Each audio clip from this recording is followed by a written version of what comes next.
La ilaha illa anta subhanaka.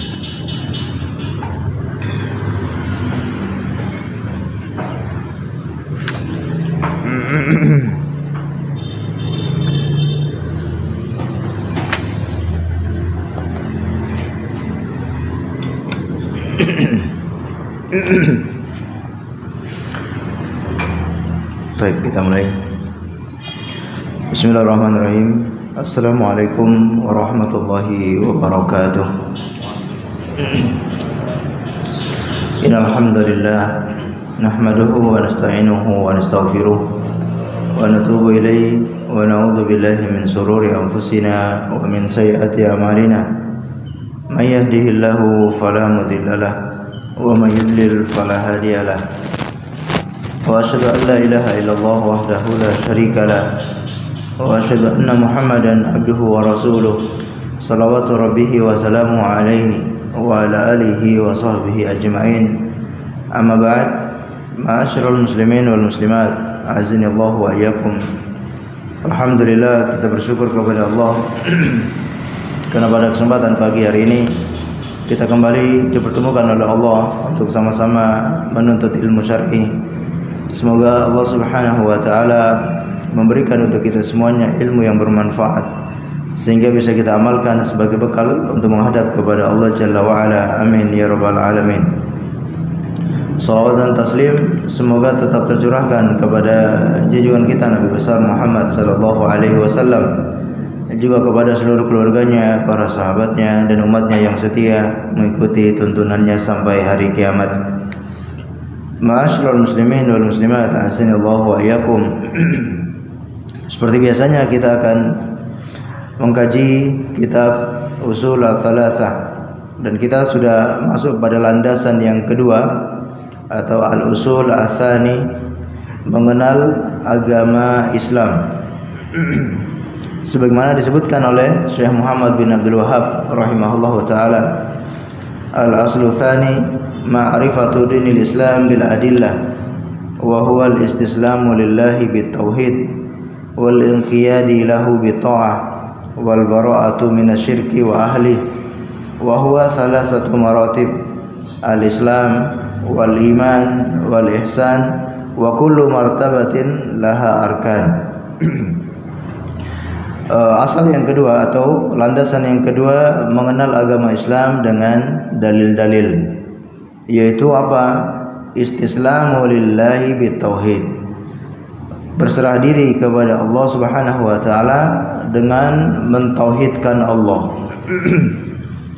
Bentuk penyerahan diri seorang hamba yang mana supaya dia disebut sebagai seorang Islam, yaitu dengan tauhid. Kalau seseorang belum mentauhidkan Allah, maka dia belum dikatakan Islam, karena dia belum berserah diri. Yang dimaksud dengan berserah diri adalah mentauhidkan Allah Subhanahu wa taala. Wal inqiyadu lahu bi ta'ah, dan tunduk kepadanya dengan ketaatan. Wal bara'atu minasyirik, kemudian berlepas diri dari kesyirikan dan juga pelakunya. Dan agama ini dia ada 3 tingkatan, yaitu Islam, iman, dan ihsan. Dan masing-masing tingkatan ini memiliki rukun-rukun. Kemudian beliau membahas wa arkanul Islam khamsatun. Rukun Islam ada 5 sebagaimana yang sudah kita ketahui, yaitu syahadat alla ilaha illallah wa anna Muhammadar Rasulullah wa iqamis shalah wa ita'uz zakah wa shaumu Ramadan wa hijjul baitillahil haram. Fadalil syahadah, adapun dalil syahadat yaitu syahidallahu annahu la ilaha illahu wal malaikatu wa ulul ilmi qa'iman bil qist la ilaha illahu wal azizul hakim. Allah Subhanahu wa taala bersaksi bahwasanya tidak ada ilah yang berhak disembah kecuali Dia, dan malaikat-malaikat dan orang-orang yang memiliki ilmu, mereka semua ikut bersaksi La ilaha illahu, tidak ada ilah yang berhak disembah kecuali Allah, dan Dia maha mulia lagi maha bijaksana. Taib, ini diantara dalil tentang syahadat la ilaha illallah. Sekarang beliau akan membahas tentang apa itu makna syahadat la ilaha illallah, termasuk juga dua kalimat syahadat ya, makna dua kalimat syahadat. Baik, mungkin bisa dibacakan terlebih dahulu.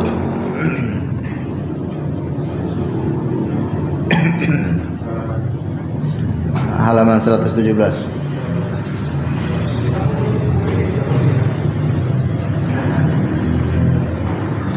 Qala al-mu'allif rahimahullah ta'ala wa ma'naha la ma'buda bihaqqin illallah la ilaha nafiyan jami'a ma yu'abadu min dunillahi illallahu muthbitan al-ibadata lillahi wahdahu la syarika lahu fi ibadatihi kama annahu la syarika lahu fi mulkihi. Dan maknanya, tidak ada sesembahan yang hak melainkan Allah. Lafaz la ilaha menafikan segala bentuk sesembahan selain Allah, dan ilallah menetapkan bahwa segala bentuk ibadah hanya untuk Allah saja, yang tidak ada sekutu baginya dalam beribadah kepadanya, dan tidak ada pula sekutu dalam kekuasaannya. Wa tafsiruha alladhi yuwaddihuha qauluhu ta'ala. Tafsiran syahadat tersebut diperjelas oleh firman Allah Ta'ala, A'udzu billahi minasyaitonir rajim. Wa idza qala Ibrahim li abihi wa qaumihi innani bara'un mimma ta'budun illa alladhi fatarani fa innahu sayahdin wa ja'alaha kalimatan baqiyatan fi 'aqibihi la'allahum yarji'un. Artinya, dan ingatlah ketika Ibrahim berkata kepada bapak dan kaumnya, sesungguhnya aku berlepas diri dari apa yang kamu sembah, tetapi aku menyembah Tuhan yang menjadikanku, karena sesungguhnya Dia akan memberi hidayah kepadaku. Dan Ibrahim menjadikan kalimat tauhid itu kalimat yang kekal pada keturunannya, agar mereka kembali kepada kalimat tauhid itu. Surat Az-Zukhruf ayat 26 sampai 28. Barakallahu fiik. Lalu Syekh Muhammad bin Abdul Wahhab rahimahullahu taala mulai menjelaskan tentang makna dua kalimat syahadat. Pertama, beliau menjelaskan tentang syahadat yang pertama, yaitu la ilaha illallah. Wa ma'naha la ma'buda bihaqqin illallah. Adapun makna la ilaha illallah adalah tidak ada sesembahan yang berhak diibadahi kecuali Allah, atau tidak ada Tuhan yang berhak untuk disembah atau yang berhak untuk diibadahi kecuali Allah. La ilaha nafiyan jami'a ma yu'badu min dunillah. Kalimat la ilaha itu meniadakan segala sesembahan selain daripada Allah. Illallah, kemudian kalimat illallah muthbitan al-ibadata lillahi wahdahu la syarikalah, yaitu menetapkan ibadah hanya kepada Allah saja dan tidak boleh menyekutukan dengannya sesuatu apapun di dalam beribadah kepadanya. Kama annahu la syarika lahu fil mulki, sebagaimana tidak ada sekutu bagi Allah di dalam kerajaannya. Taib. La ilaha illallah mungkin yang sudah kita kenal bahwa selalu memiliki dua rukun. Rukun yang pertama adalah nafian, sedangkan rukun yang kedua adalah sabitan atau musbitan, atau yang kita kenal dengan an-nafyu wal itsbat, meniadakan segala bentuk penyembahan lalu menetapkan hanya Allah saja yang berhak disembah. Baru iman seseorang atau tauhid seseorang dianggap sempurna. Kalau tidak meniadakan, lalu dia menetapkan tanpa meniadakan semua sesembahan, berarti tauhidnya masih bercampur. Tauhidnya belum murni. Berarti tauhidnya itu belum ikhlas. Kita diperintahkan untuk mengikhlaskan Allah di dalam beribadah, yaitu memurnikan dalam beribadah kepada Allah. Tidak ada campuran sedikit pun. Supaya apa? Tidak ada campuran, harus mengkosongkan semua keyakinan kepada selain Allah Subhanahu wa taala. Setelah dikosongkan, sudah bersih, baru sekarang ditetapkan hanya Allah saja yang disembah, hanya Allah saja yang berhak diibadahi. Baru sampai sini sempurna keimanan, sempurna tauhid seseorang. Kemudian kata beliau, sebagaimana tidak ada yang sekutu bagi Allah di dalam kerajaannya, yaitu di dalam rububiyah Allah. Ya, orang-orang musyrik agama manapun semua meyakini rububiyahnya Allah itu tidak ada yang ikut campur. Dalam masalah rububiyah, menciptakan, memiliki alam ini, kemudian menguasai, mengatur alam ini, memberi rizki, segala sesuatu ini semua percaya hanya Allah saja yang mampu. Tidak ada yang ikut campur dalam pengaturan alam semesta ini. Nah, sebagaimana tidak ada yang ikut campur dalam rububiyah Allah, begitupun dalam uluhiyahnya tidak boleh ada yang ikut campur. Tidak boleh seseorang memberikan ibadah kepada Allah sekaligus ibadah kepada selain Allah, karena ini merupakan perbuatan kesyirikan. Baik. Kemudian wa tafsiruha alladhi yuwaddihuha qauluhu ta'ala. Adapun tafsir daripada la ilaha illallah, yaitu firman Allah Subhanahu wa taala. Tafsir la ilaha illallah yang mengandung tadi ada dua unsur atau ada dua rukun, al-itsbat atau an-nafyu wal itsbat. Dalilnya mana?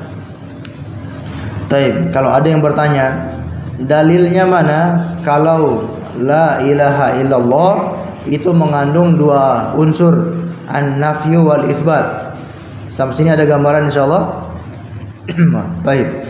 Kalau ada yang bertanya, dalilnya mana kalau la ilaha illallah mengandung an-nafyu wal itsbat? Dalilnya yaitu firman Allah Subhanahu wa taala, wa id qala ibrahimu li abihi wa qaumihi innani bara'um mimma ta'budun.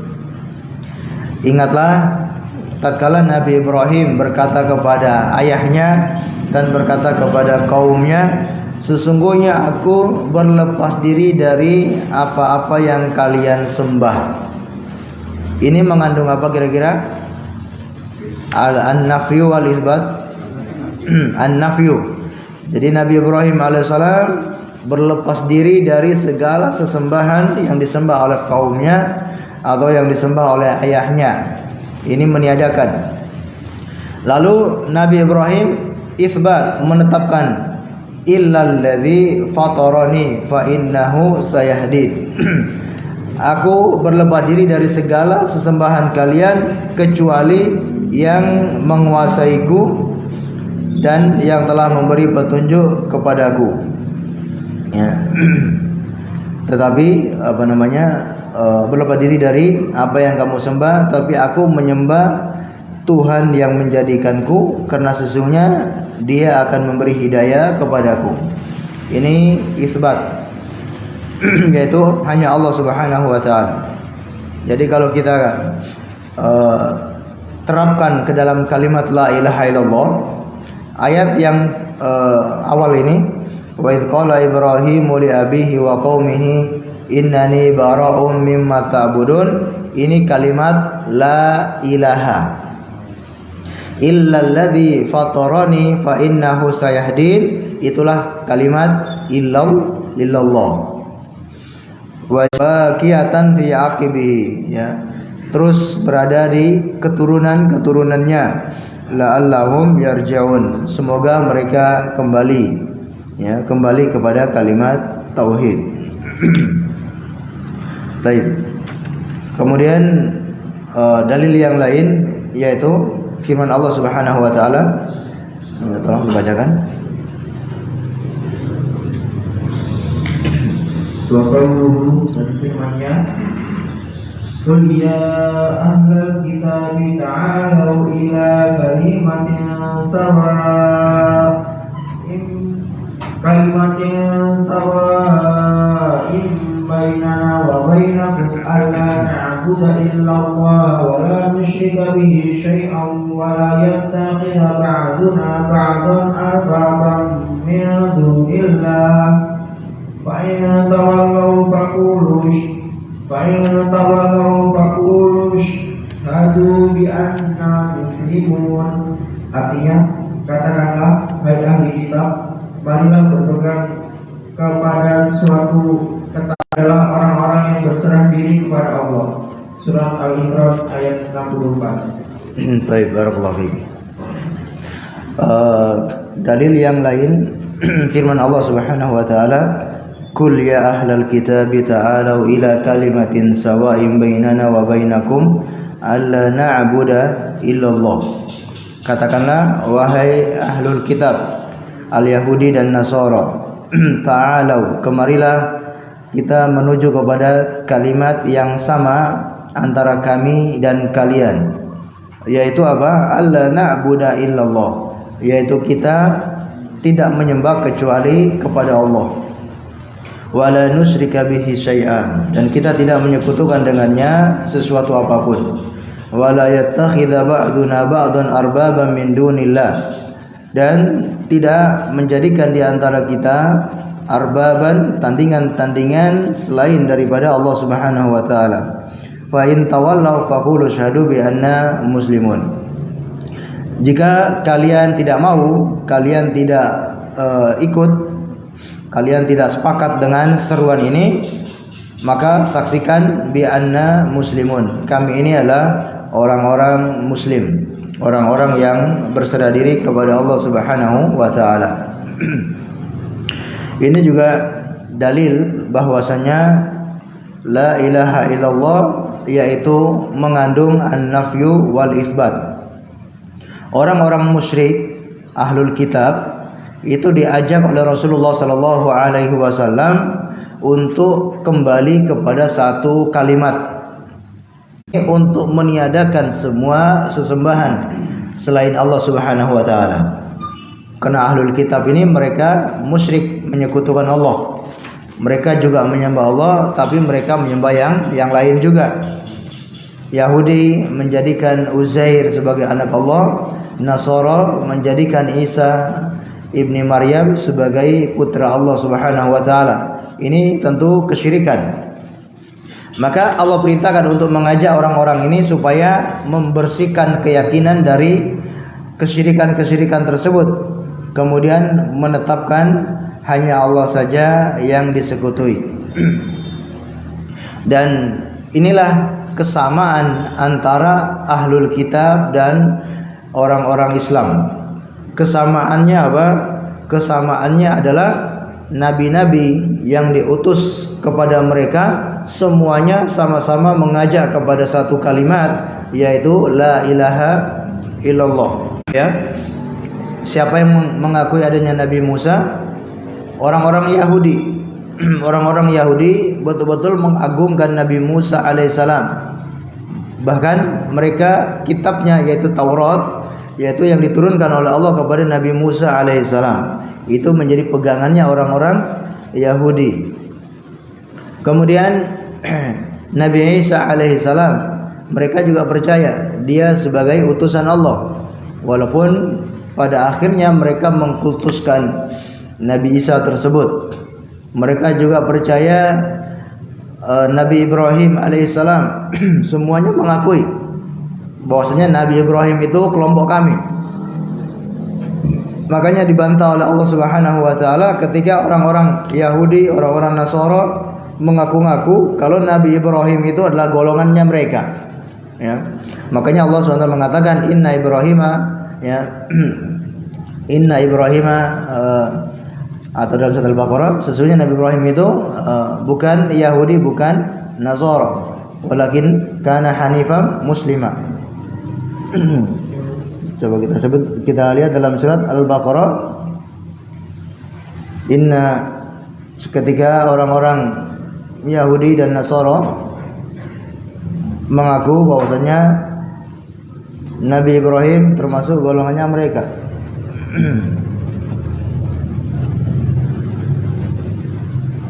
Makana Ibrahim Yahudian, Al-Imran ya, afan. Makana Ibrahim Yahudian wala Nasraniyan, walakin kana hanifan musliman. Nah, jadi Allah Subhanahu satu syiar, yaitu menyembahnya kepada Allah saja dan menjauhi perbuatan syirik.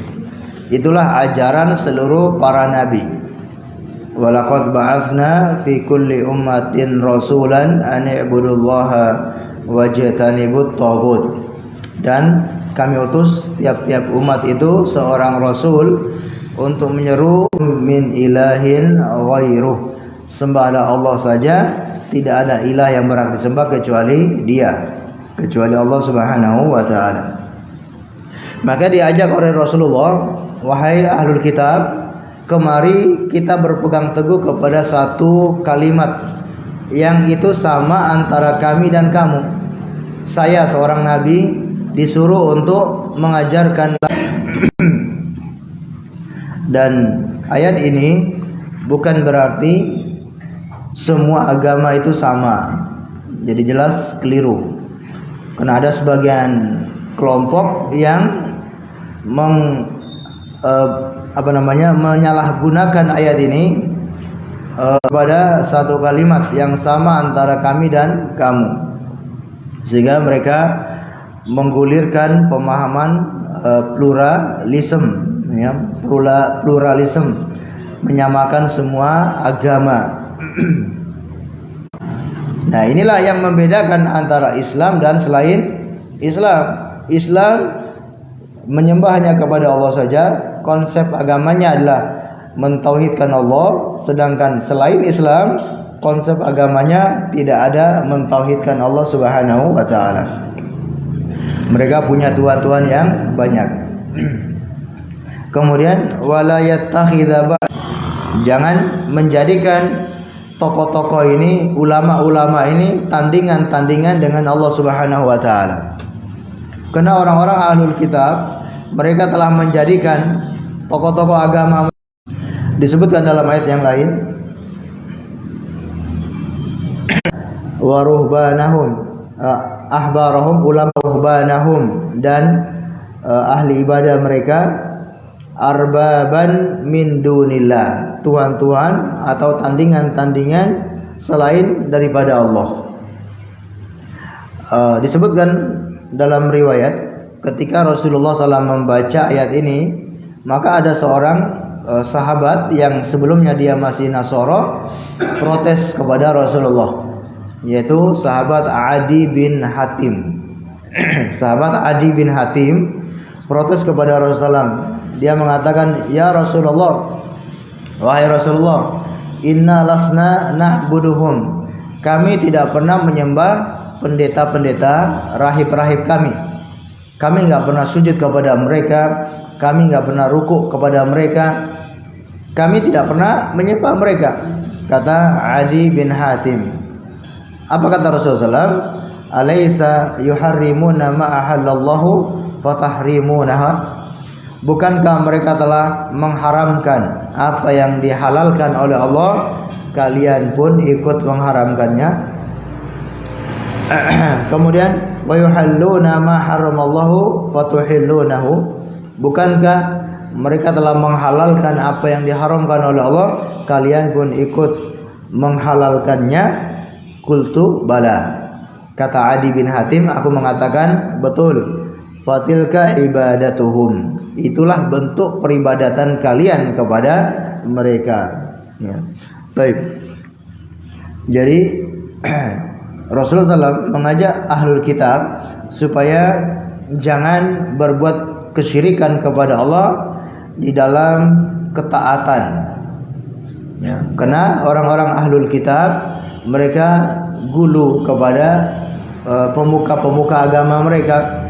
Apa yang dikatakan oleh pendeta mereka, mereka ikuti, dan itulah bentuk penyembahan mereka, menjadikan pendeta-pendeta ini sebagai tandingan dengan Allah Subhanahu wa taala. Fa in tawallaw faqulu asyhadu bi anna muslimun. Jika mereka berpaling atau kalian berpaling, saksikan kami ini orang muslim. Artinya kami tidak sama dengan kalian. Kami ini orang muslim, sedangkan kalian itu orang musyrik. Ya. Baik. Nah, ini syahadat la ilaha illallah, yaitu tidak ada yang berhak disembah atau tidak ada Tuhan yang berhak disembah kecuali Allah. Dan ini harus kita sebarkan ke masyarakat, karena banyak kaum muslimin yang belum paham arti la ilaha illallah. Rata-rata kalau kita tanya kepada anak-anak yang ada di sekolahan, apa artinya la ilaha illallah, langsung spontan mengatakan tidak ada Tuhan selain Allah. Rata-rata seperti itu. Ini arti yang keliru. Yang betul, tidak ada Tuhan yang berhak disembah kecuali Allah. Kenapa kebanyakan masyarakat meyakini seperti itu? Karena kelihatannya itu disengaja disengaja oleh termasuk musuh-musuh Islam untuk mengkaburkan makna la ilaha illallah. Ada sebuah kisah, ini teman kami sendiri, dia gara-gara di bulan Ramadan dia kru di satu stasiun TV nasional. Ya, dia kru di TV nasional. Dia mengedit di bulan Ramadan untuk azan subuh. Azan subuh ada konteks Arabnya, kemudian di bawahnya ada terjemahannya. Begitu pada sampai kalimat asyhadu alla ilaha illallah, dia mengartikan aku bersaksi bahwasanya tidak ada Tuhan yang berhak disembah kecuali Allah. Dimarahin habis-habisan gara-gara kalimat tersebut mengartikan asyhadu alla ilaha illallah dengan aku bersaksi tidak ada Tuhan yang berhak disembah kecuali Allah. Bahkan dipecat ya. Karena begitu di malam hari, bagian atasannya dia setelah diedit, kemudian bagian redaksi ya, bagian di akhirnya bagian teliti, bagian yang meneliti, editor ya, bagian telitinya. Nah, ternyata ini ada kalimat ini disuruh ganti, tapi ini sudah mau dekat subuh ini. Sudah mau dekat subuh ya, mau nggak mau harus ditayangkan. Begitu ditayangkan langsung dipecat ya besoknya. Jadi memang sepertinya disengaja supaya makna la ilaha illallah itu sebagaimana yang pada umumnya, yaitu tidak ada Tuhan yang berhak disembah kecuali tidak ada Tuhan kecuali Allah. Ini perlu selalu kita sampaikan kepada kaum muslimin. Makna la ilaha illallah adalah tidak ada Tuhan yang berhak disembah kecuali Allah. Karena kalau arti tidak ada Tuhan selain Allah, ini bisa disalahgunakan. Tidak ada Tuhan selain Allah, tapi buktinya ini ada Tuhan-Tuhan selain Allah ya, ada Tuhan ini, ada Tuhan itu. Bahkan di muka bumi ini ada banyak Tuhan selain Allah. Nah, ini katanya tidak ada Tuhan selain Allah, berarti ini keliru, kan begitu. Nah, maka yang benar adalah tidak ada Tuhan yang berhak disembah. Ya, betul, di muka bumi ini banyak sekali Tuhan-Tuhan, tapi Tuhan itu berhak disembah atau tidak berhak?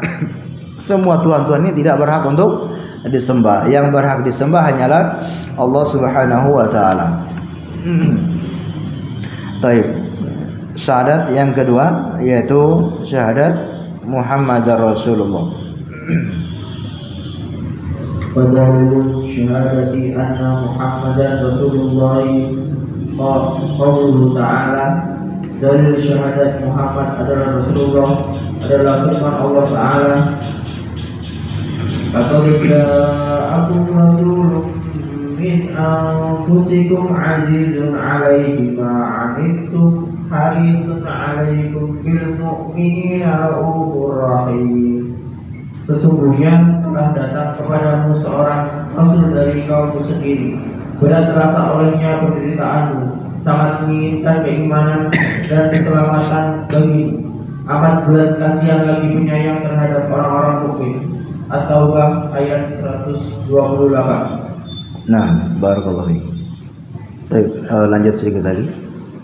Wa ma'na syahadati anna Muhammadan Rasulullah ta'atuhu fima amara wa tasdiquhu fima akhbara wa jadinabu manaha wa zajara wa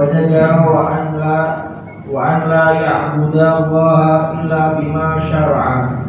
Mana syahadat Muhammad adalah Rasulullah, yaitu menaati beliau pada apa yang beliau perintahkan, membenarkan apa yang dikabarkan beliau, dan meninggalkan segala yang dilarang beliau, serta tidak beribadah kepada Allah melainkan dengan cara yang telah beliau syariatkan. Nah, barakallahu fiik. Baik. Syahadat yang pertama sudah kita pelajari yaitu la ilaha illallah. Sekarang kita mempelajari syahadat Muhammadar Rasulullah. Adapun dalilnya syahadat anna Muhammadar Rasulullah yaitu firman Allah Subhanahu wa taala, "Walaqad ja'akum rasulun min anfusikum azizun 'alaihi ma 'anittum harisun 'alaikum bil mu'minina raufur rahim." Telah datang kepada kalian seorang rasul. Ini dalil bahwasanya rasul itu betul-betul ada dan sudah datang. Walaupun kita hidup di zaman ini tidak pernah bertemu dengan rasul tersebut. Kita hanya mendengar riwayat, hanya mendengar cerita bahwa ada seorang rasul yang bernama Muhammad. Kita wajib percaya bahwa rasul itu betul-betul ada dan dia telah datang kepada kalian min anfusikum, dari diri kalian sendiri. Ini sebagian penafsiran ulama.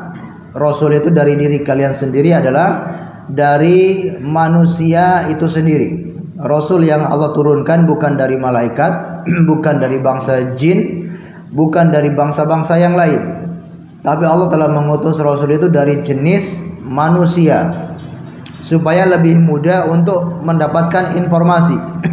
Kalau sesama manusia ketemu dengan manusia, lebih mudah untuk memahami, lebih mudah untuk mengikuti, dan itulah karunia Allah Subhanahu wa taala. Di mana orang-orang kafir protes kepada Allah, kalau ketika membantah para nabi dan rasul, kalau Allah mau, Allah nggak perlu mengutus kamu sebagai nabi. Allah mengutus malaikat untuk turun menyampaikan wahyu Allah itu.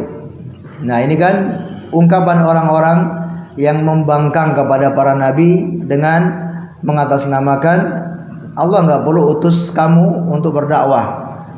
Kalau Allah itu mau, Allah hanya mengutus malaikat. Ini tentunya berbeda dengan fitrahnya manusia. Karena bentuk kasih sayang Allah adalah mengutus Rasul itu dari kalangan manusia supaya mudah untuk berinteraksi. Kemudian makna min anfusikum yaitu dari bangsamu sendiri, dari sukumu sendiri. Rasul itu dia hadir dari orang-orang Quraisy, dari suku orang-orang Arab. Namun yang banyak mengingkari Rasul itu adalah orang-orang Quraisy itu sendiri, orang-orang Arab itu sendiri. Padahal Allah telah mengutus dari bangsamu sendiri, yaitu dari sukumu sendiri. Ini makna yang kedua. Dan ini juga rahmat dari Allah Subhanahu wa taala. Allah menjadikan Rasul itu dari orang-orang Quraisy supaya lebih dekat kepada mereka, nasabnya yaitu lebih nyambung dengan mereka, dan mereka sangat mengenal dengan Rasul itu. Kalau Rasul itu orang asing, mungkin mereka masih mikir-mikir untuk mengikuti Rasul itu. Tapi ini Rasul diangkat dari suku kalian, yang mana kalian sudah sangat kenal dengan orang tersebut. Sebelum diangkat menjadi nabi, kalian sudah sangat kenal dengan Rasul itu. Kalian tahu sifatnya, kalian tahu perilakunya, akhlaknya seperti apa, kalian sangat hafal. Tapi kenapa tiba-tiba diangkat menjadi Rasul, kalian kok menjauh, kalian kok mengingkari? Sehingga mereka tidak ada alasan untuk berhujjah di hadapan Allah Subhanahu wa taala. Kemudian Allah sebutkan sifat Rasul yang Allah utus ini, yaitu Nabi Muhammad. Azizun alaihi ma anittum, yaitu sangat sangat berat terasa olehnya penderitaanmu. Jadi beliau sama sekali tidak ingin umatnya itu menderita. Rasulullah SAW menginginkan agar umatnya mendapatkan kemudahan, sehingga beliau tidak pernah menyusahkan umatnya. Syariat-syariat yang beliau ajarkan, syariat-syariat yang beliau perintahkan, semuanya mampu untuk dilakukan. Beliau sama sekali tidak ingin memberatkan umatnya. Banyak sekali riwayat-riwayat yang menjelaskan bagaimana Rasulullah itu sangat ingin kemudahan bagi umatnya. Contoh yang di antara contoh yang kita kenal yaitu sholat tarawih. Sholat tarawih Rasulullah SAW sholat beberapa malam, ya, hanya 3 malam. Kemudian beliau tidak lagi sholat secara berjamaah. Beliau awal Ramadan beliau sholat berjamaah. Kemudian setelahnya berjamaah, semakin banyak orang yang ikut, akhirnya beliau tidak lagi mengadakan secara berjamaah.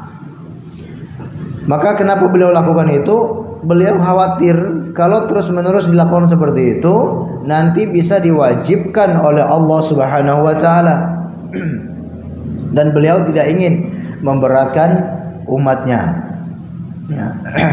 Baik, contoh yang lain kata beliau salam, laula an asyqa ala ummati la amartuhum bisiwak inda kulli salat. Kalau aku tidak ingin memberatkan umatku, maka aku akan memerintahkan mereka untuk bersiwak tiap kali melakukan salat. Tapi karena beliau tidak mau memberatkan umatnya, beliau tidak perintahkan itu. Baik, ada seorang sahabat yang bertanya kepada Nabi Sallallahu Alaihi Wasallam. Ketika itu Rasulullah memerintahkan kaum muslimin untuk berhaji. Sesungguhnya haji itu kewajiban bagi kalian, fahujju, maka berhajilah oleh kalian. Ada seorang sahabat yang bertanya, akulli amin ya Rasulullah, apakah tiap tahun wahai Rasulullah? Tidak dijawab sama beliau.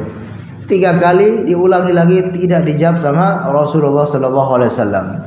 Lalu ketiga kalinya kata beliau, lau qultu na'am la wajabat wa mastata'tum, la wa mastata'tum. Seandainya kalau aku mengatakan na'am, maka akan diwajibkan, dan kalau sudah diwajibkan kalian pasti tidak akan mampu.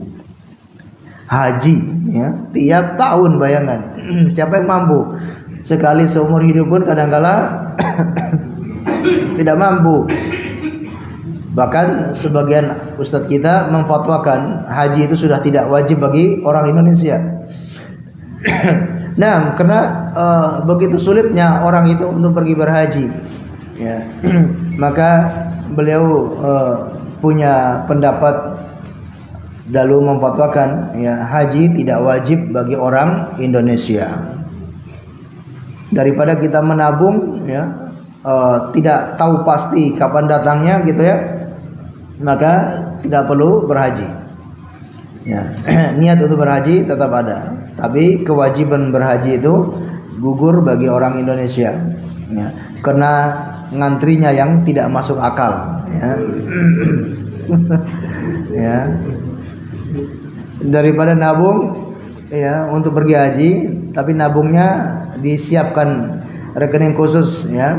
Nah, uangnya nggak tahu dipakai buat apa, Allahu a'lam bishawab.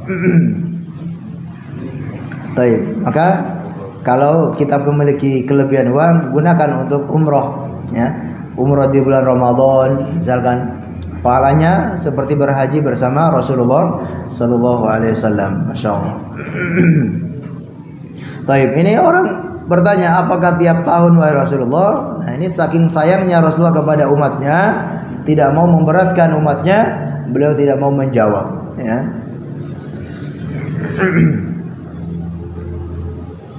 Baik, ini contoh bagaimana Rasulullah itu sama sekali tidak mau memberatkan umatnya. Kemudian sifat yang lain, harisun alaikum bil mu'minin, sangat semangat untuk berdakwah agar kalian masuk Islam. Sangat menginginkan keimanan bagi kalian, ya. Beliau tidak peduli dengan dirinya, asalkan syariat itu tersampaikan. Walaupun beliau disakiti, beliau dilempar, beliau tetap berdakwah, menyampaikan agama Allah kepada manusia agar manusia bisa beriman, agar manusia bisa masuk Islam. Setiap hari yang dipikirkan oleh Rasulullah adalah umatnya. Yang dipikirkan oleh beliau adalah keselamatan manusia. Bagaimana umatnya itu bisa selamat, tidak masuk neraka, agar bisa masuk surga. Itu yang dipikirkan oleh Rasulullah sallallahu alaihi wasallam. Disebutkan dalam hadis riwayat dari sahabat Abdullah ibni Amr ibn al-As, ya. Kata beliau bahwasanya Nabi sallallahu alaihi wasallam membacakan firman Allah tentang Nabi Ibrahim, yaitu doa Nabi Ibrahim untuk umatnya, ya, Rabbi innahunna adlalna katsiran minan nasi faman tabi'ani fa innahu minni. Nabi Ibrahim berdoa kepada Allah, wahai Rabb, sesungguhnya innahunna adlalna katsiran minan nas, sesungguhnya berhala-berhala itu telah menyesatkan kebanyakan manusia. Barang siapa yang mengikuti saya, maka dialah golonganku. Yang ikut dengan Nabi Ibrahim itu hanya segelintir orang, ya. Kebanyakannya disesatkan oleh berhala-berhala itu. Kemudian Nabi Muhammad juga membacakan firman Allah tentang Nabi Isa alaihissalam, in tu'adzibuhum fa innahum ibaduk wa in taghfir lahum fa innaka antal azizul hakim. Ini Nabi Isa berkata kepada Allah, sudah pasrah untuk umat saya, terserah engkau ya Allah. Kalau engkau mengadab mereka, yaitu karena mereka hambamu, silakan. Tapi kalau engkau mengampuni mereka, engkau maha mulia juga lagi maha bijaksana. Jadi kembalikan kepadamu. Dan banyak dari umatnya Nabi Isa alaihissalam yang disiksa oleh Allah Subhanahu wa taala. Karena melihat nabi-nabi sebelum beliau yang umatnya itu banyak mendapatkan siksaan, tidak bisa selamat, maka Rasulullah SAW berdoa kepada Allah, Allahumma ummati ummati, ya Allah umat saya umat saya. Maksudnya apa? Kata para ulama, ya Allah selamatkan umat saya, selamatkan umat saya. Wabaka, kemudian beliau pun menangis. Maka Allah utus malaikat Jibril kepada Rasulullah, ya. Maka dia bertanya kepada Rasulullah, kata Rasulullah, in warabbaka a'lam Tuhanmu lebih mengetahui. Jadi jawaban Rasulullah hanya itu saja. Ketika ditanya, kenapa engkau menangis wahai Muhammad? Kata Rasulullah, wa rabbaka, kata malaikat Jibril, malaikat Jibril bertanya, kenapa engkau menangis? Kata Rasulullah, wa rabbaka a'lam, Tuhanmu lebih tahu. Maka malaikat Jibril kembali kepada Allah, kemudian mengkhabarkan itu. Lalu Allah SWT berfirman, wahai Jibril, katakan atau pergilah kepada Muhammad lalu katakan, ya inna sanuzdika fi ummatika wala nasu'uk, sesungguhnya kami akan selamatkan umatmu dan kami tidak akan membuat kamu bersedih. Baik. Jadi ini bagaimana kasih sayang Rasulullah SAW kepada umatnya. Yang beliau pikirkan adalah umatnya. Ya, bahkan detik-detik beliau menjelang meninggal dunia, yang beliau pikirkan adalah umatnya. Ya. Beliau selalu berdoa kepada Allah untuk keselamatan umatnya tersebut. Disebutkan dalam sebuah riwayat, kata Rasulullah, mathali wa mathalukum kamathali rajulin awqada nara, perumpamaan saya dengan perumpamaan kalian seperti seseorang yang menyalakan api. Ketika dia menyalakan api, maka berdatanganlah hewan-hewan kecil, kubu-kubu, laron-laron mulai berdatangan untuk mendekati cahaya api tersebut. Kata Rasulullah, maka aku bagaikan orang tersebut yang menghalangi hewan-hewan ini agar tidak terkena api. Perumpamaan saya bagi kalian seperti orang yang sedang menghalangi hewan-hewan ini, laba-laba, kubu-kubu, laron-laron ini supaya tidak masuk ke dalam api. Namun kata beliau, wa antum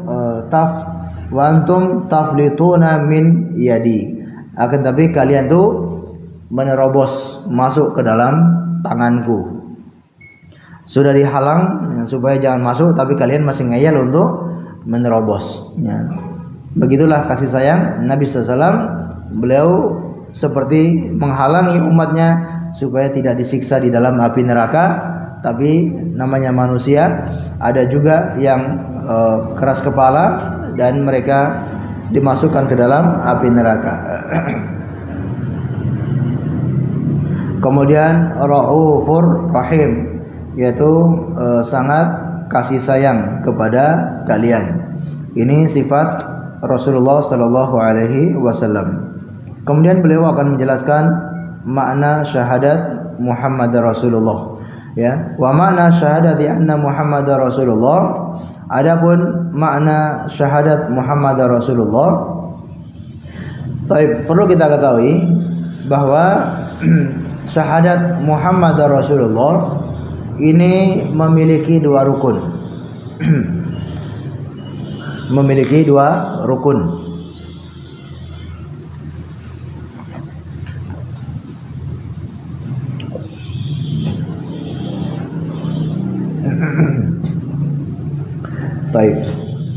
Rukun yang pertama yaitu Muhammadan abduhu. Muhammadan abduhu, yaitu Muhammad adalah hambanya. Sedangkan rukun yang kedua wa rasuluh, yaitu rasulnya.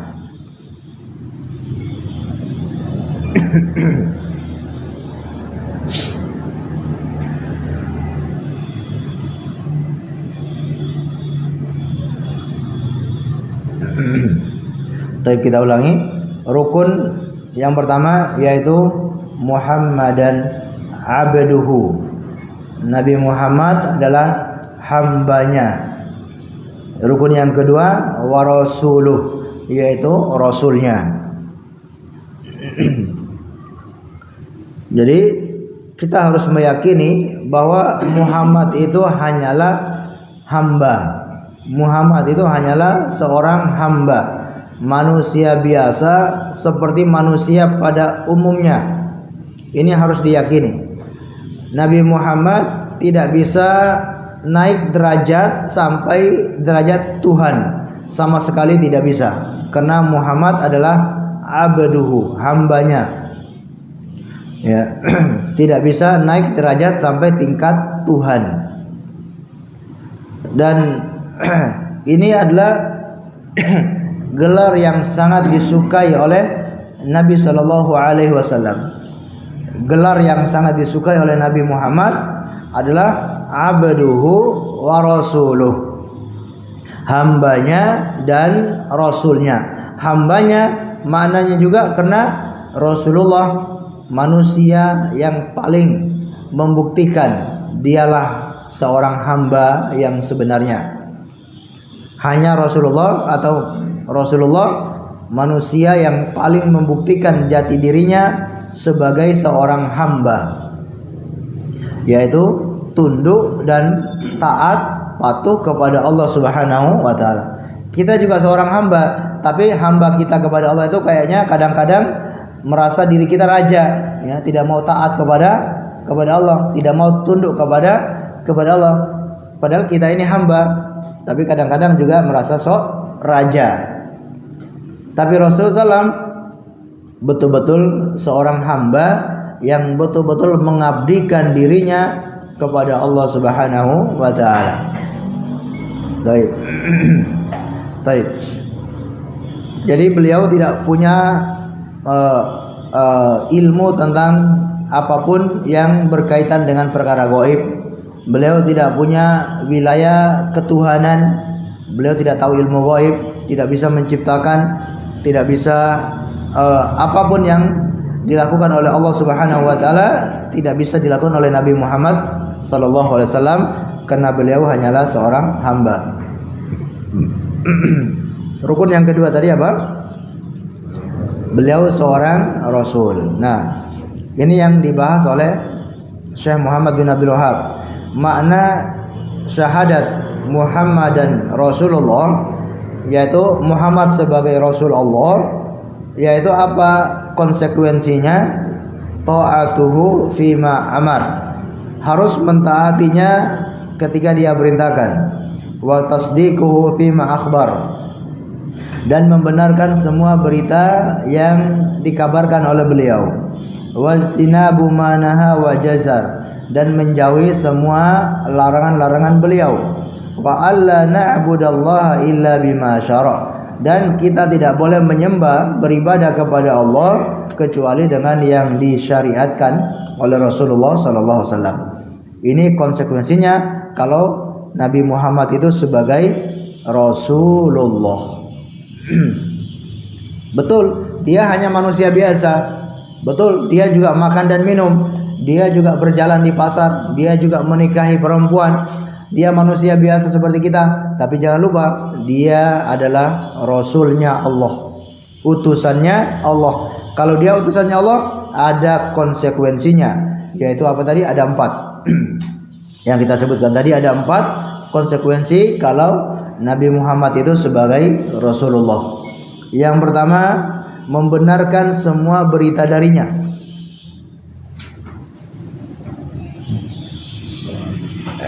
Membenarkan semua berita darinya.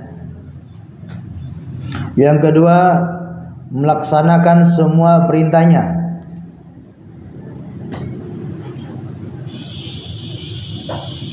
Yang ketiga, menjauhi semua larangannya.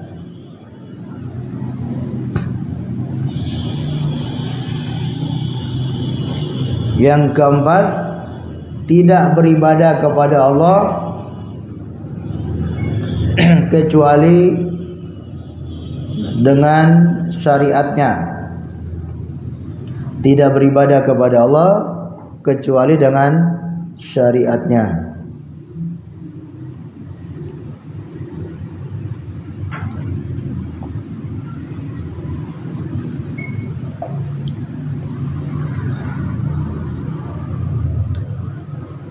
La ilaha illallah. Baik.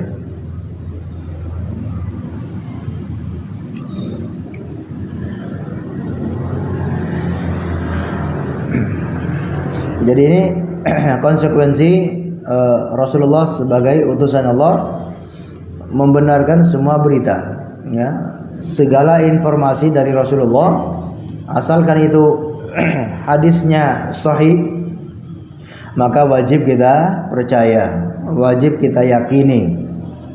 Nah, tapi kalau hadisnya itu lemah, apalagi sampai palsu, maka tidak boleh kita membenarkan. Termasuk berita-berita dari Israiliyat. Berita-berita dari Israiliyat, kalau dibenarkan oleh Rasulullah, kita membenarkan. Tapi kalau tidak dibenarkan oleh Rasulullah, kita pun tidak boleh membenarkan berita-berita dari Israiliyat. Kemudian melaksanakan semua perintahnya, ya. Semua perintah Rasulullah itu wajib untuk dikerjakan. Dan perintah Rasulullah ini bisa dibagi menjadi dua. Ada perintah yang sifatnya wajib dan ada perintah yang sifatnya mustahab, yaitu lebih disukai kalau dikerjakan. Hukumnya sunnah, ya. Ya, perintah yang wajib, ya, seperti perintah-perintah Rasulullah untuk mengikuti sunnah beliau, ini hukumnya wajib. Alaikum bisunnati, ikutilah sunnahku. Nah, kalau perintah model seperti ini hukumnya wajib. Kita wajib mengikuti sunnahnya Rasulullah SAW. Kalau barang siapa yang tidak mau mengikuti sunnah Rasulullah, maka dia bukan golongan Rasulullah. Ini dosa besar. Man raghiba an sunnati walaysa minni, barang siapa yang membenci sunnahku, maka dia bukan golonganku. Berarti sunnah, perintah yang model tadi, mengikuti sunnah Nabi, itu perintah yang hukumnya wajib. Ada juga perintah yang hukumnya sunnah, yaitu kalau perintah itu tidak tegas, ya, atau ada dalil-dalil lain yang mengeluarkan dari wajib kepada sunnah. Kalau kita lihat di dalam kaidah usulul fiqh bahwa kullu amrin yufidul wujub, segala perintah itu bersifat wajib, ya, segala perintah baik dalam Al-Quran baik dalam hadis, semuanya bersifat wajib, kecuali kalau memang ada yang memalingkan dari kewajiban itu, ya. Ada perintah dari Al-Quran, ada perintah dari hadis, tapi hukumnya tidak wajib. Kenapa? Karena ada dalil lain yang mengatakan perintah ini tidak wajib, baru sekarang hukumnya tidak wajib. Kalau tidak ada dalil yang memalingkan dari kewajibannya, maka tetap pada asalnya perintah itu berlaku, hukumnya wajib. Contohnya seperti perintah ziarah kubur, ya. Perintah ziarah kubur, ya. Kata Salam, zuru al-kubur, ziarahilah kuburan, fa innahu tudzakirukumul akhirah, sesungguhnya ziarah kubur itu bisa mengingatkan kalian tentang akhirat. Tadi perintah atau bukan? Perintah. Apalagi kalau yang belajar bahasa Arab, kalimat zuru itu namanya fi'il amr. Fi'il amr itu kata perintah.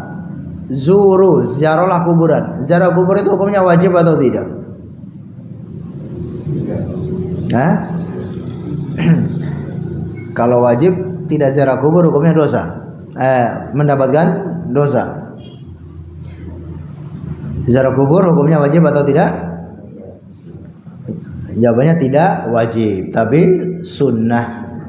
Walaupun tadi ada kata perintah, namun perintah ini mengeluarkan, ya, dari kewajibannya. Alasannya apa? Ya, ada kaidah, yaitu setiap perintah setelah adanya larangan maka hukumnya sunnah atau mubah, ya. Ada perintah sebelumnya ada larangan, maka hukumnya bukan wajib tapi menjadi sunnah. Taib, gambarannya seperti ini. Contoh misalkan ada yang melarang, ya, tidak boleh ada yang minum, ya, tidak boleh ada yang minum. Sekarang berarti larang, ya. Tiba-tiba berubah, sekarang minumlah. sekarang harus silakan kalian minum, perintah ya, sekarang minumlah kalian. Tiba-tiba ada yang nggak mau minum, ada yang nggak mau minum, dia berhak untuk menghukum orang itu atau tidak? Tidak ya, karena ini sifatnya terserah. Sebelumnya dilarang, setelah itu diperintahkan, maka bukan perkara wajib ya. Tapi kalau belum ada larangan, tiba-tiba ini contoh antara atasan sama bawahan ya. Silakan kalian minum ya. Maka ini sekarang menjadi wajib, apalagi bagi yang punya kekuatan, bagi yang punya otoritas ya. Ketika dia perintahkan sesuatu, maka wajib dikerjakan. Ziarah kubur ini sebelumnya dilarang. Kuntu nahaitukum an ziaratil kubur. Aku pernah melarang kalian ziarah kubur. Maka sekarang ziarahlah kuburan. Nah, ini sekarang sudah hukumnya sunnah, bukan wajib lagi karena sebelumnya ada larangan. Atau contoh, setelah Jumatan, apakah kita wajib untuk bekerja atau wajib untuk mencari ma'isyah setelah selesai sholat Jumat? Hukumnya wajib atau tidak? Tidak wajib ya.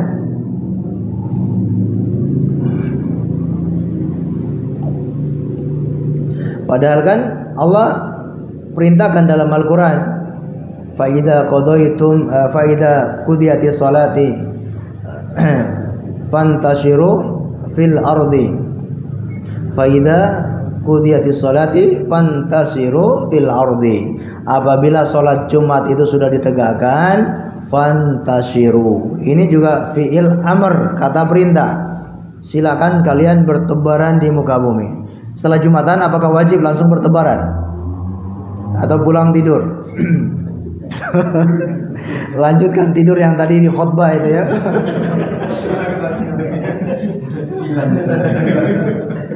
Masya Allah. Jadi mukadimahnya tadi di khutbah, pulang langsung bablas ya. Nah, ini tidak wajib untuk bertebaran di muka bumi. Kenapa? Karena sebelumnya ada larangan. Apabila ditegakkan salat Jumat atau dipanggil untuk salat Jumat, fa idza nudiya lis-salati min yaumil jumati fas'au ila dzikrillahi wa dzarul bai'. Apabila diseru untuk salat Jumat, maka tinggalkan segala perdagangan, segala aktivitas ya duniawi, tinggalkan. Ini larangan. Setelah selesai disuruh untuk bertebaran, maka ini bukan wajib, tapi mubah ataupun sunnah. Taib. Ini perintah Rasulullah ada dua macam, yaitu ada yang hukumnya wajib, ada yang hukumnya sunnah.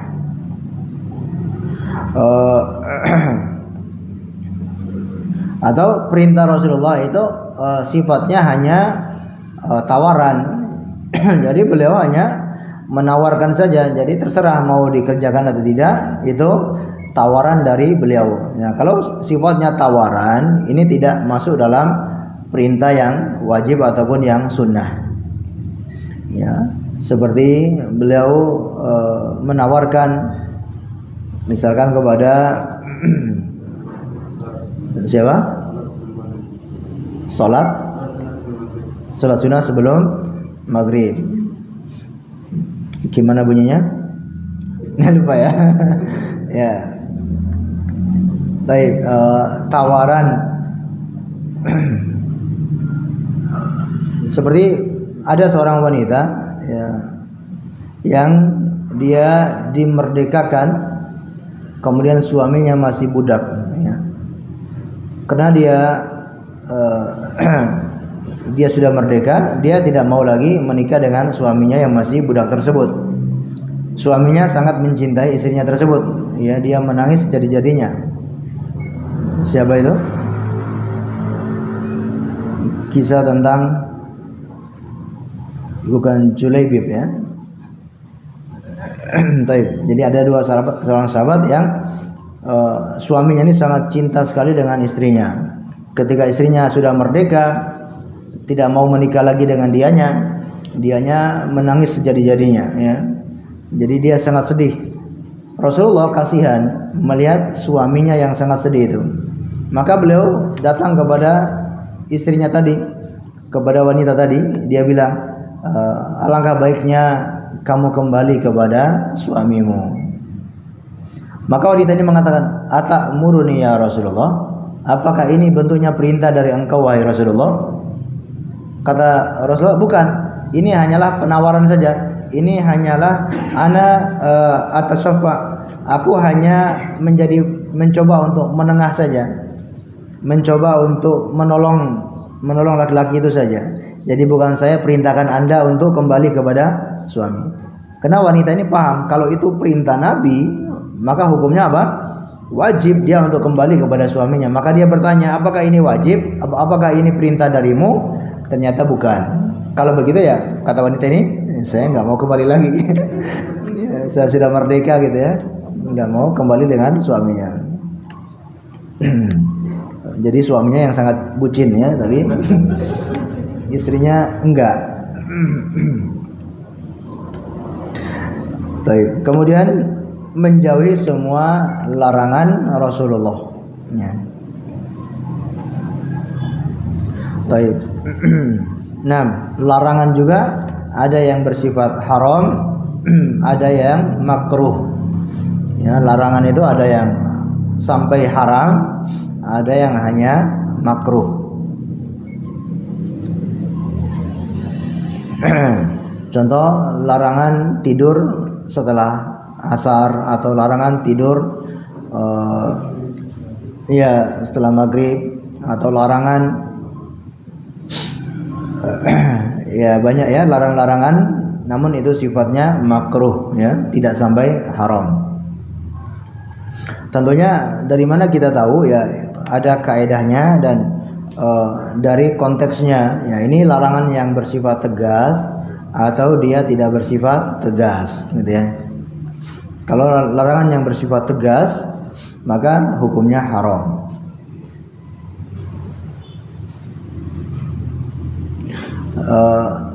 Larangan memanjangkan celana melebihi mata kaki.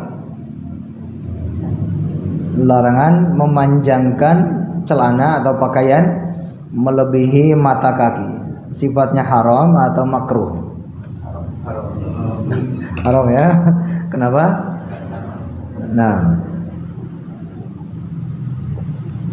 walaupun ya ada perbedaan para ulama. Sebagian menilai itu cuma makruh, tapi pendapat yang kuat ya, yang dikuatkan oleh Imam Ibnu Hajar Asqalani dan yang lainnya, hukumnya haram karena dalil-dalilnya sangat banyak. Ancaman-ancamannya sangat kuat ya, bagi yang menjulurkan pakaiannya melebihi mata kaki. Jadi ya dilihat dari mana yang kuat atau dalil-dalil yang sangat kuat yang mendukung apakah itu haram atau makruh.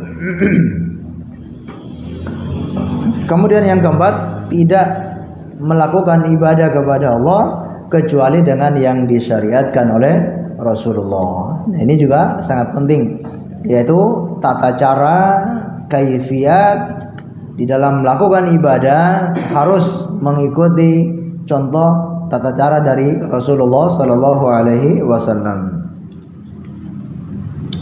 Baik, kalau berbicara tentang poin yang keempat ini, tidak beribadah kepada Allah kecuali dengan apa yang beliau syariatkan. Para ulama atau diantara ulama ada yang menyebutkan ada 6 sifat, ada 6 sifat yang harus diperhatikan agar ibadah kita itu sesuai dengan yang diperintahkan oleh Rasulullah Sallallahu Alaihi Wasallam. Ada 6 sifat. Ini juga disebutkan oleh Syekh Utsaimin rahimahullahu taala. Yang pertama ya, dalam sifat dan tata caranya. Jadi ketika beribadah maka kita melihat ya, di dalam sifat dan tata caranya. Tata cara tersebut dicontohkan oleh Rasulullah atau tidak? Tata cara beribadahnya itu diperintahkan oleh Rasulullah atau tidak? Kalau diperintahkan, wajib kita beribadah dengan tata cara tersebut. Tata cara takbir seperti apa? Tata cara rukuk seperti apa? Tata cara sujud seperti apa? Maka ketika beribadah wajib mengikuti tata cara yang diajarkan itu. Baik. Kalau ternyata tidak diajarkan tata caranya, maka jangan bikin tata cara sendiri. Kalau belum diajarkan tata caranya atau tidak diajarkan tata caranya oleh Rasulullah, kita tidak boleh membuat tata cara sendiri. Ya. Misalkan tata cara dia sujud, katakanlah ya, dia punya cara sendiri sujud. Ya. Misalkan apa ya? Sujud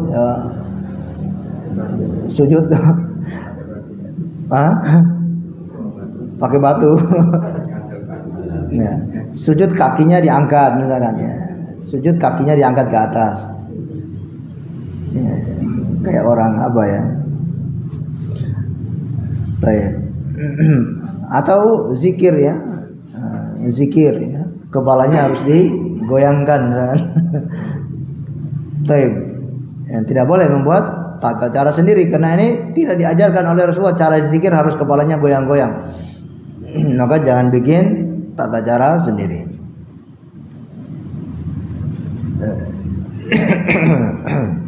Kalau ditanya kenapa goyang-goyang, ini lebih afdol.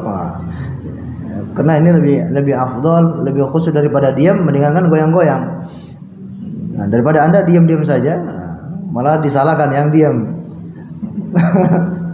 Padahal enggak diajarkan oleh Rasulullah SAW. Baik, ini tidak boleh buat tata cara sendiri. Yang kedua yaitu dalam waktu. Ya. Di dalam beribadah kita melihat waktunya itu sudah ditentukan oleh Rasulullah atau tidak. Kalau sudah ditentukan waktunya, wajib kita beribadah pada waktu-waktu tersebut. Terutama waktu-waktu sholat ya, sudah ditentukan. Sholat asar, sholat maghrib, waktunya sudah ditentukan. Waktu untuk sholat Idul Fitri maupun Idul Adha sudah ditentukan. Yaitu Idul Fitri 1 Syawal, sedangkan Idul Adha 10 Dzulhijjah. Kemudian waktu untuk pergi ibadah haji. Tidak semua bulan seseorang pergi haji, tapi ada waktu-waktu tertentu. Kalau tidak ditentukan waktunya, tidak boleh seseorang menentukan waktu sendiri. Jamaah Indonesia berangkat hajinya kita tentukan waktu sendiri, yaitu di bulan bulan Rabiul Awal. Ya, karena ini masih sepi-sepinya. Karena kalau pada bulan Dzulhijjah nanti ramai. Jadi kita putuskan jamaah Indonesia berangkat hajinya boleh atau tidak? Tidak boleh ya. Tidak boleh menentukan waktu sendiri. Baik. Kemudian yang ketiga dalam tempat. Yang keempat jumlah. Yang kelima di dalam sebab.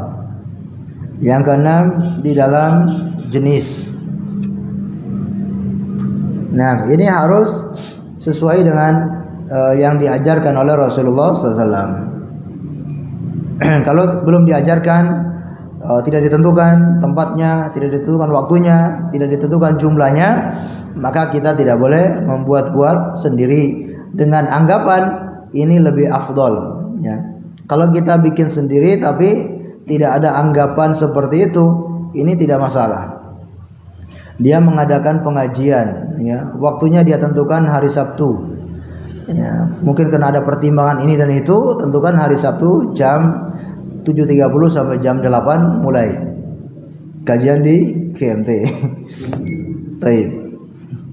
Boleh atau tidak? Boleh, walaupun dia menentukan waktu sendiri karena tidak ada anggapan ini waktu yang afdol. Kalau dia berkeyakinan ini waktunya afdol, nah ini bid'ah ya, ini tidak sesuai sunnah. Bikin-bikin waktu sendiri. Baik, begitupun sebab ya, jenis ini harus sesuai. Baik, ma'asyiral muslimin dan muslimat, azani Allah wa iyyakum.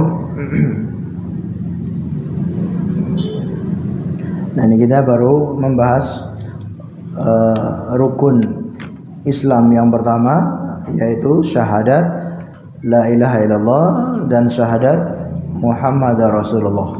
Insyaallah pertemuan selanjutnya baru kita bahas rukun Islam yang berikutnya, yaitu salat, zakat dan seterusnya. Allahu a'lam bishawab. Dan kayaknya ini sudah agak kebablasan ya. Maksudnya kebablasan waktunya ya. Bonus. Jadi tidak buka tanya jawab ya. Allahu a'lam bishawab. Baik, kita akhiri dengan membaca doa kafaratul majelis. Subhanakallahumma bihamdika asyhadu an la ilaha illa anta astaghfiruka wa atubu ilaik. Wa sallallahu ala nabiyyina Muhammad wa ala alihi wasallam. Dan kami mohon maaf, mungkin suaranya tidak begitu jelas ya begitulah keadaannya ya. Allahu a'lam bishawab. Assalamualaikum warahmatullahi wabarakatuh.